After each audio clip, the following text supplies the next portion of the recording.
Yo,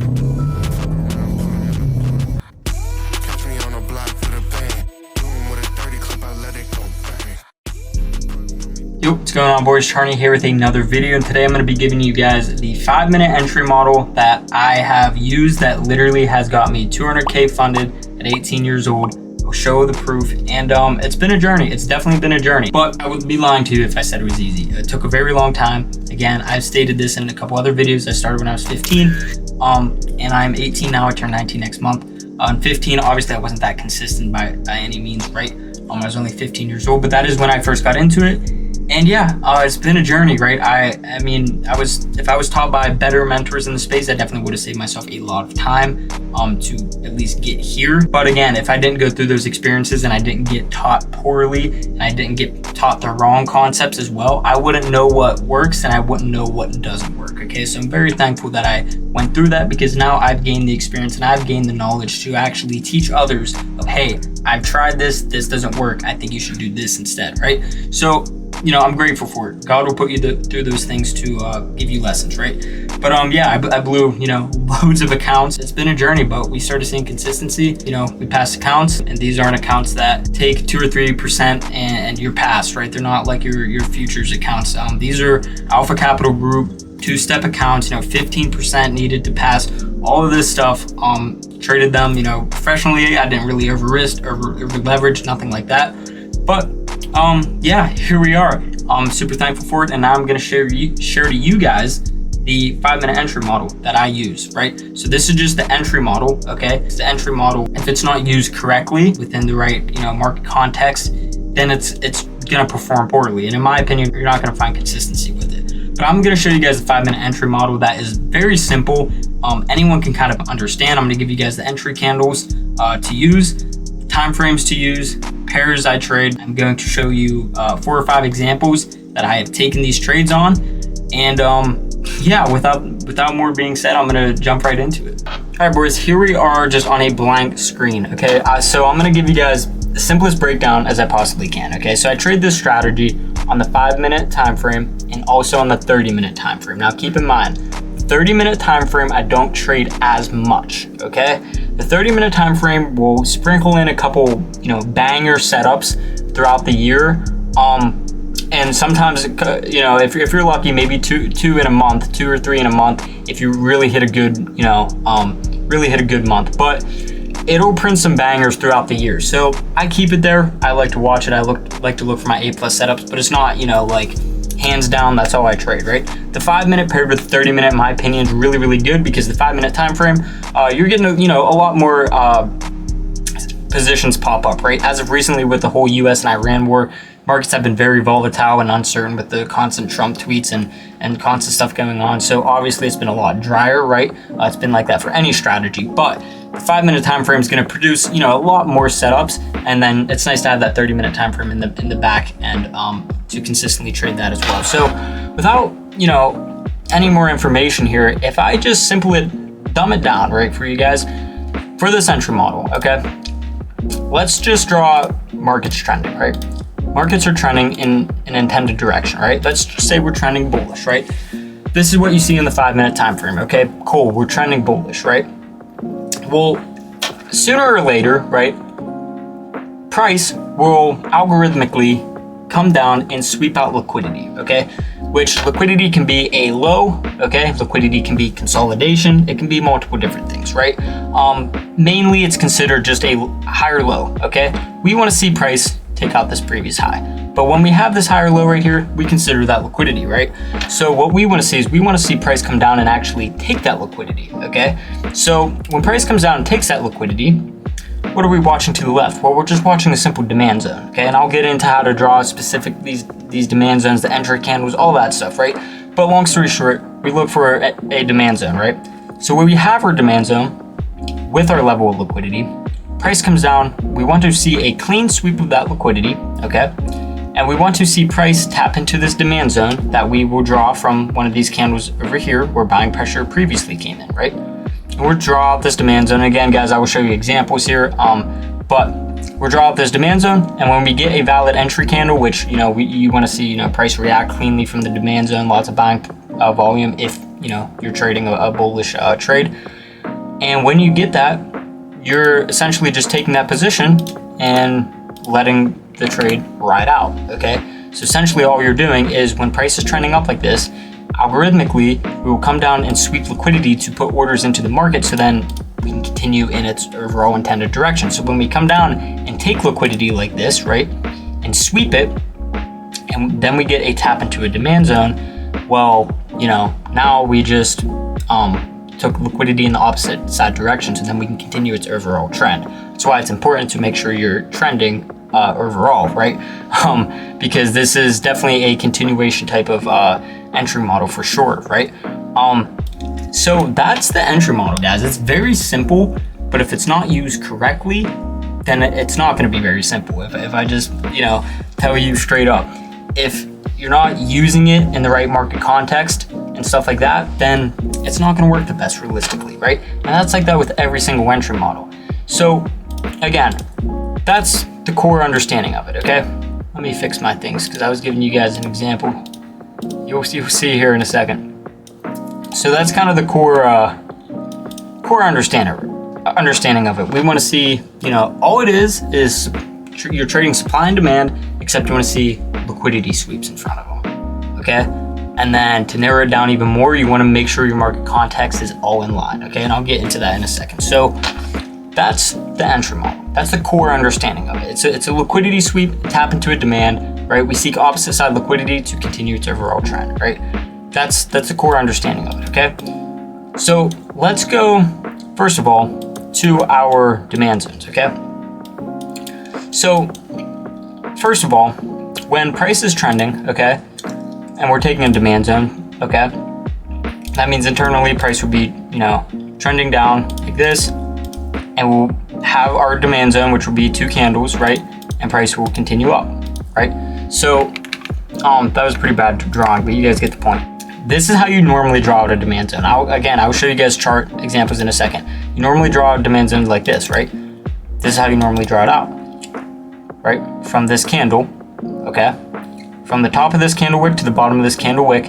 And again, if this is where our bullish volume came in, this is where you draw that demand zone, okay? That's normally how you do that, right? Now, there's this thing called accuracy zones that I use. Now, what this means, all this means, guys, is if this bearish candle's wick, write this down, if this bearish candle's wick is higher than this next bullish candle, okay? Anything on this bullish candle, whether it's the wick, body, whatever. If this wick is higher than anything to this next candle, this next bullish candle, then we draw it as an accuracy zone. And what that means is all we do is draw it like this. We draw it from the body to the bottom of the wick. Now let's say this bullish candle's wick is down here. Now how do you draw the zone? Well, you draw the zone just extending to the bottom of that wick, okay? That's all you're drawing. That's all how you're drawing these demand zones. I understand this is very basic stuff. I'm gonna give you guys examples in a second, just bear with me, okay? Now, when we when we draw that demand zone, right? And price comes down to actually then tap into the demand zone, which would be right here, right? What I just showed you guys was how to draw a demand zone, which would be happening right here when you have your demand zone. And when price comes down, takes liquidity, and we get a tap onto that demand zone. What's the main thing? Guys, first of all, write this down. Can't close inside, okay? This candle cannot close inside that zone. If it closes anywhere inside that demand zone that I showed you guys how to draw, whether it's a normal demand zone or an accuracy zone, if it closes inside, okay, it is not valid. If it wicks through, it is invalid, okay? If it wicks through, it is invalid. So again, if a wick comes down and we just wick through that zone, it is invalid. It's not respecting that demand zone, okay? So those are your two things that can invalidate a zone right there. It can't close inside, and if it wicks through, it's invalid, okay? Write those two down. So when we come to the actual entry candles, which again will be when we tap into the zone, this is what you want to look for. As long as it doesn't close inside or wick through, one of these three is going to be what you're going to be looking for to enter this trade. As long as it doesn't close inside or wick through. Let me say that again, okay? So as long as it doesn't do those two and it's respecting this demand zone, which means it's, you know, coming down and buying pressure is coming in, right? Respecting this, then we're gonna be looking for one of these three. What's the 3 entry candles? By the way, guys, I have an example for pretty much all of these, okay? I will show you in a second. Demand zone to the left, okay? It's respecting this demand zone. Our first entry candle, or first entry model, I should say,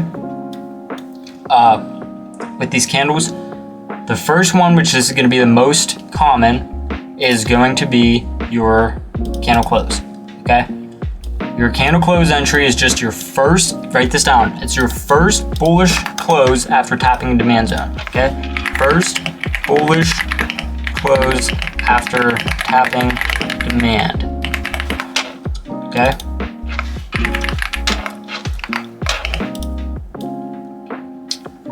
Okay, this is your first bullish close after tapping in demand, okay? Look, this first candle respected this demand zone. The second candle respected this demand zone. We didn't close inside. If we would have closed inside like this trade is not valid. We just skip it, completely skip it.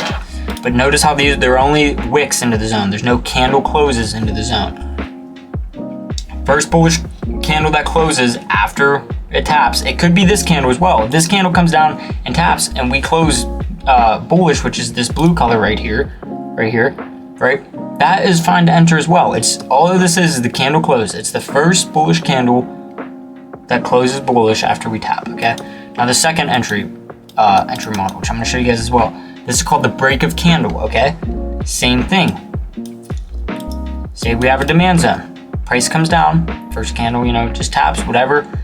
This second candle, it's called a break of candle. What this means is, this is when you can enter after we break the highest point of anything of the first candle that tapped, whether that's the body or the wick. Okay, this break of candle, again, is the breaking point of the highest wick or the highest area that this first candle that tapped was at, okay? So break of candle, for example, would be this one. All it is the break of candle of the first candle that tapped, okay?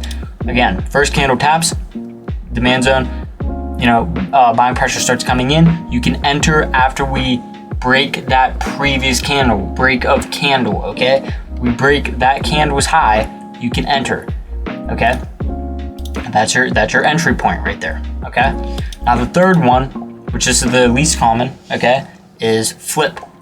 Now I like to take these on a new 1 hour openly candle because there's a lot of volume. So for example, we're trading on the 5 minute time frame. Say this next candle is a 7 o'clock candle.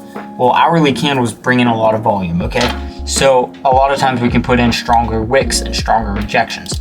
All this is, guys, this is fairly simple. This same thing could happen on this candle as well, okay? All it is when price comes down and taps into it, it leaves a very strong wick, and we come up and we flip from a bearish candle to a bullish candle. When we flip from a bearish candle to a bullish candle, you can enter that long position and put your stop loss under that wick. Okay? That's very simple. Literally, the first candle that taps, it flips from bearish to bullish, okay? Now, these, like I said, I go more into depth with the flip entry, mostly just in my Discord because it's a little bit in depth, okay? I only like to use this usually on an hourly open, okay? Sometimes I would just use them not on an hourly open, only if it's necessary, okay? And I built that through just discretion and market experience. I usually like to only take these if the wick's like really, really big, lots of volume, stuff like that. But this is the least one you'll be looking at, okay? The main two usually are candle close and break of candle, okay? So now that you got that out of the way, let's go into some examples, okay? So I pretty much showed you guys, this is what you're looking for, okay? Now to keep it simple, let's go on to, we're gonna go on to this UJ position first to show you guys because this is a bullish example, okay? So let's look at this, okay? Let's look at what's going on, okay? I'm not gonna show you guys all these other time frames, this and that. I don't wanna confuse you. I'm gonna keep this simple on the 5 minute time frame, okay? Regardless, we're bullish, and my bias was we were bullish till this level up here, okay? There was a reason I was targeting this specific level, okay? Again, that's that market context I tell you about. You have to pair with this entry model. But let's just keep it to the entry model right now. There was a reason, again, I was targeting that level. But what is this? Well, this is the entry model I just showed you guys, okay? Well, guess what? This is just normal demand zone, right? Okay, if this bearish candle right here would have had a wick the whole way up here, guess what? I still would have only drawn it from the body to the bottom of the wick. Why? Because, well, this candle is higher than this candle right here. Keep that in mind. But again, this is just the body, so I drew it the way it is, okay? And that demand zone comes down to that bottom of that wick right there, okay? So we're chasing higher prices. And what do I tell you guys? Well, price is algorithmically designed to take opposite side liquidity before we continue up. So what is price doing? Well, price is trending, right? We have a high, followed by a higher low, followed by, what is this, guys? A demand zone, okay? Followed by a higher high, and what do we have? That's our level of liquidity, followed by a higher high, and price comes down. That's the exact entry model, guys, that I showed you right here. You see this? You see this? Demand, liquidity breaks its own high, and we come down and sweep it. You see right here, the same exact thing, a demand zone followed by level of liquidity, price comes and takes out its own high and comes down and takes that liquidity, okay? So now, did price close inside the zone? No, so it's valid to take, okay? But we have to see this next candle because we don't have a valid entry candle yet, okay? We're gonna see this next candle, see if it closes inside the zone or not. Would you look at that? Price did not close inside the zone. So what's the entry right here? Well, the entry is a candle close because we closed bullish after tapping the zone. So that's your entry candle right there. You enter that. Now this is one of the very rare entry models out there that you can actually put the stop loss right under the wick. I know a lot of strategies out there. It's usually under a zone, under an imbalance, all this stuff. This strategy, you can put it right under the lowest wick that tapped into the zone. That's all it is. It's not your bullish candle. It's just the lowest wick that tapped into the zone. Doesn't matter if it's bullish, bearish. It's the lowest wick that tapped into the zone. Okay. So for me, stop loss would be right here at that wick. Okay. So you enter this trade. Again, I told you guys I was targeting this level, okay? Because I was using market context. I had a very specific reason to target that level. And live markets, I actually got filled in a little bit better. I think it was like right in here. I got filled in. So I did end up catching just a 1 to 2 at those highs, right around there. But anyways, that's that trade, okay? That's your entry model, right? So again, you play this out.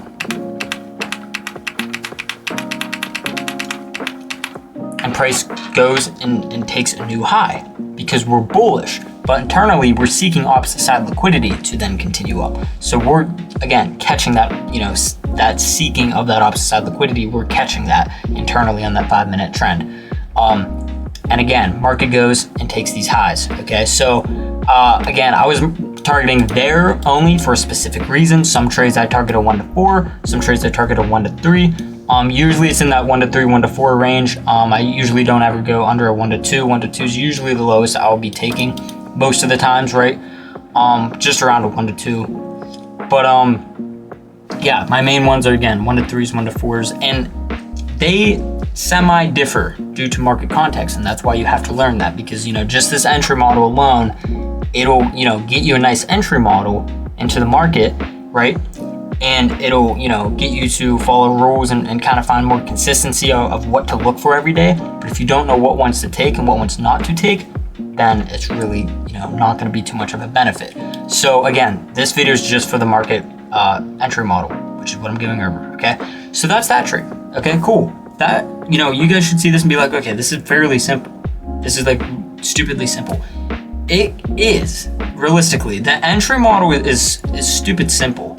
Okay, it's just the market context behind it, and finding, hey, is this in trend? Should I be actually buying at this level on UJ, on the different time frame, all of this stuff. Okay, so you want to make sure that is in line. Okay, so we have that in line, and what's next? Well, set your you enter the market, wait for your entry candle, put your stop loss under the wick, and you set your TP. That's it. Let's go over another example, okay? Let's go over your JPY, okay? This is gonna be an example of a bearish trade, okay? So let's look here. I told you guys, first of all, let's go over UJ. You wanna see price take out that level of liquidity by a high, okay? That can be a candle close or that can be a wick. For example, this is a candle close, right? This bullish candle closed above this high. your JPY, for example, guess what? We didn't close below, right? Because this is more of an example of consolidatory liquidity, which again, I go over in my Discord. This is still a very strong level of liquidity. Both of these count as liquidity, right? They look very different. This one's just 3 candles, right? But this one's an hour of sideways price action, okay? To learn that type of stuff, again, it's a little bit deeper, but these are 2 levels of real liquidity, okay? One's stronger than the other. This one's actually a lot weaker than something like this. There's a lot more orders being built with this hour of consolidation right here. So you have this liquidity, right? Okay. And guess what? Internally, this is the highest high and price comes down and we take out that low right there. Real small, right? I understand this is, you know, not the best probably example to go over, but you guys get what I'm saying. There's a high right here. That's your highest point of liquidity. Price comes down and guess what? We do take that low. We don't close above it, or below it, but we just wick past it. That's valid as liquidity, okay? So what's going on? Well, we're trending bearish, okay? We have a supply zone right here, right? It's just drawn from this candle wick to this candle high, okay? Price comes down, builds all this liquidity, and guess what? We go and take that liquidity. This is the first candle that tapped the supply zone. Did we close inside the supply zone, guys? No. Did we wick past the supply zone, guys? No. Okay, this is a 100% valid trade to take, okay? So price respects it. Now guess what? If this was an hour, new 1 hour candle, right? This is a 6:45 candle. Let's say this was a 7 o'clock candle and this flipped from bullish to bearish, I probably would have entered flip here, but it didn't, okay? So in my mind, my next entry candle that I'm looking for is a break of candle because guess what? Look how strong we rejected. And this is just kind of market experience and stuff. There's no actual mechanical rules to this, but look how strong we rejected that wick right there, okay? We rejected that wick really, really strong. So this next candle, I'm looking for a break of candle because this next candle, with it respecting it, the supplies are really strong. This next candle can easily dump, you know, a good bit. And by that time, it'll already be halfway to my TP. So I'm trying to catch that move right now. So I would be looking for a break of candle entry right here, which that break of candle entry would be this next candle comes as soon as we break the lowest point of this candle, since again, we're trending bearish. I went over it right here. Break of candle right here. We want to, as soon as we see that breaking point of that lowest point of that first candle that tapped, we're short, okay? So what does this next candle give us? Exactly that, right? So you put on that short position as soon as we break past that low. And again, guys, this happens really, really quick. That's that. You put your stop loss right at that top of that wick. And I was targeting right, I think a little bit lower. Yeah, right around here, okay? And yeah, that's it. That's your entry model, okay? And again, I was targeting really small. During here, you easily could have targeted a lot bigger. You easily could have targeted a 1 to 4, all of that stuff. But I just targeted this level because we were really overextended. Wasn't sure if we were going to continue dumping or not. And I was totally fine with just securing some profits right there. So best trade, again, it's max TP right there, right? We take this low. And if you would have held this trade, you guys can see we did end up dumping, right? But it came down back up to break even a little bit, right? But again, you could have held this trade for 1 to 4, which is usually the max I hold for on the 5-minute time frame, right? I actually, you know, did a test 1 to 2s compared to 1 to 4s off of years of all of my pairs back testing, and 1 to 4s makes like triple the more profits. The win rate's obviously slightly a little bit lower, but yeah, it's very strong targeting 1 to 4s, especially if you can hold through, you know, all this consolidation and stuff like that. But yeah, again, right there is another example. Okay, let's go over a AUD JPY example. Okay, what is this, guys? A bullish trend. Okay, what's this? A demand zone followed by a level of liquidity. Price comes up, takes out its high. Okay, price comes back down. Cool, we tap into the zone. Did we close inside the zone? No. Did we wick past the zone? No. By the way, guys, this is an example of an accuracy zone right here. Okay, this candle's wick is higher than this next bullish candle. So what do I draw it? I draw it from the body to this low down here, okay? That's how I draw that demand zone, okay? So next candle, what do we get? Boom, first bullish candle close, first candle tapped it, right? We got to make sure, obviously, we tap the zone, we just can't close inside. And guess what? That's valid to take. Right here, I wasn't looking to take a break of candle entry. Why? Because, well, this bullish candle was already so massive that my stop loss is so big right here, right? I am fine with, even if we close around here, it's gonna be around the same as a breaker candle. So I'm just gonna wait. I ended up waiting and it did close a little bit, slightly lower. So I would have gotten a better entry, right? And set my stop loss right here. And TP up there, right? Guess what, guys? What happens? Oh, what is that? It lost. This trade lost. I thought all these trades were supposed to win. No, okay? Please get this through your brain that no trading strategy is gonna have a 100% win rate, okay? We do not have a 100% win rate, okay? No, we don't. All right, so understand that not all these trades are gonna win, right? I wanna include this in here to show you guys that, I take losses as well, right? I took this trade and this trade, it lost, it wicked me out and it continued in my overall, direction. My bias and stuff was right, but sometimes that entry model isn't gonna have a 100% win rate. Nothing does, okay? Welcome to trading. This is your business expense, okay? It's cool. You hit 2 or 3 trades, guess what? You got some business expenses to pay, bro. Take those losses, cool. As long as you follow your rules, you're good to go, bro. Pay those business expenses and let's move on. Let's keep moving on, okay? So that is just an example of it losing, right? And again, your stop loss is under that wick right there. This one, you just kind of got wicked out. Sometimes you will kind of get wicked out and it will go in your intended direction, but a lot of times it's mostly just going to be dumping, okay? Because if your market bias is overall correct, a lot of times, it won't necessarily just wick you out and pump, right? This is more of a rarer scenario, right? A lot of times if they lose, then usually your market context and your market bias was actually incorrect. And maybe we were respecting or we were rejecting, around this area on a higher time frame and we were just going to start dumping, okay? That is an example of, where you can be wrong at. But yeah, that's just an example of a loss, right? So let's go on to NASDAQ, okay? This is a NASDAQ trade on the 5-minute time frame. Again, this is more of a consolidatory liquidity, okay? Lots of sideways movement, okay? Look how much orders are being built under all this consolidation, okay? Let's check our rules, right? We have all this consolidation, okay? This is the high before building this liquidity. Price comes up. Do we ever take our high? Yes, we take it right here. We take that high right here, okay? So after we take that high, what does price do? Well, price starts dumping and it takes liquidity.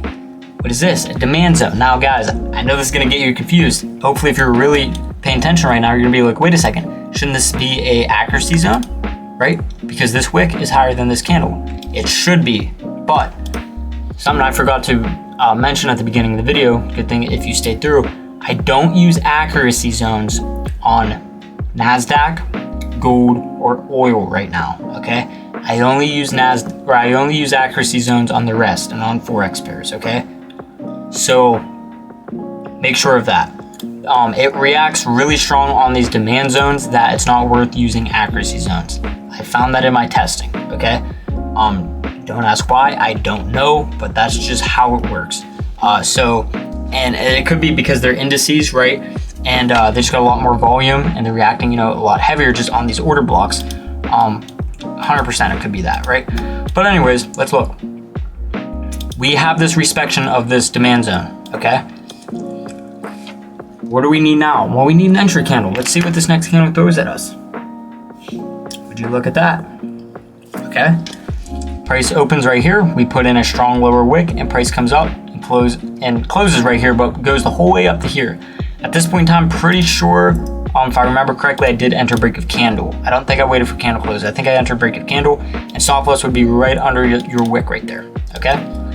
Well, guess what? I look at this and use my market context. Again, there's some stuff I have in my Discord that was telling me that, hey, price, this is one of those ones that you can actually target, some higher prices. So you get this entry model, right? And use this entry model to fit your, market bias and market narrative. And for this one, for me personally, I was comfortable targeting 1 to 4, right? I had outside reasons to target 1 to 4. Okay, so right there is your trade. Sweeps all of that liquidity, right? Comes down, again, sweeps all of that liquidity, manipulates opposite side liquidity, right? Manipulates all of these orders to then continue in its intended direction, okay? So we manipulate all those orders, and then what happens?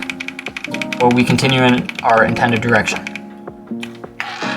So again, and you can see, look, we got real choppy right here for a little bit, right? And then market does end up playing out and we go towards our TP.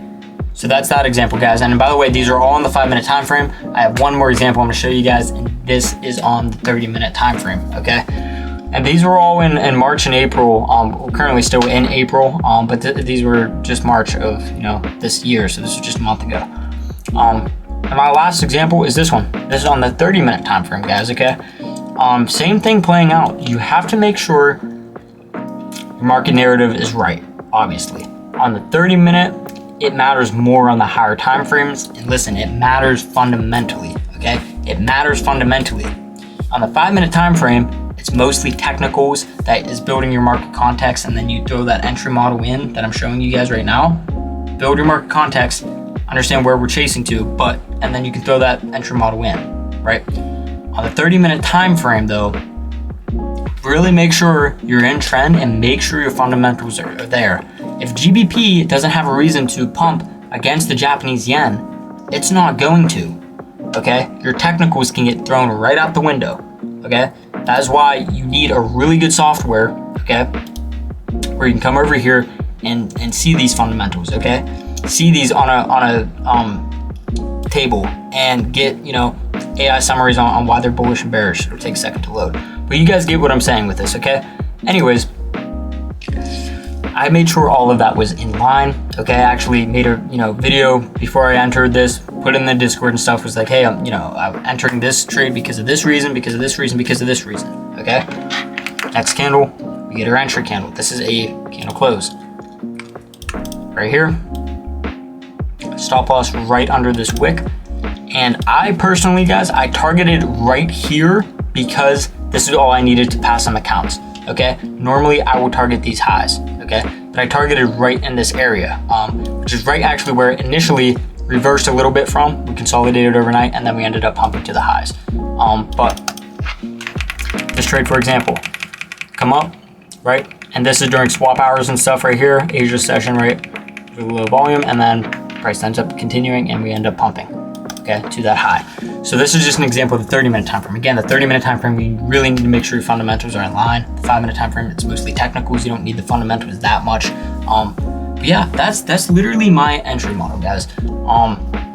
I'll show you guys everything right here. Like all of these are a trade that I have taken. Okay, all of these are trades I've taken. I'll show you guys. Right here, AGJPY, that was that loss I showed you guys, right? Everyone takes losses. A lot of traders are scared to show you losses for some odd reason. They're literally just business expenses. Any business owner isn't scared to show you that, hey, I spent, this much on, supplies this month, but I ended up making this month, or this much. I can't speak at all. To rephrase that, a business owner isn't afraid to say that, hey, I spent this much on supplies this month, but I made this much this month, right? Trading, it's like, oh my gosh, you took a loss, what? I don't know why people were like that, it's crazy. But AGJPY, simple loss, everything was aligned, right? And again, look how dry it was, guys.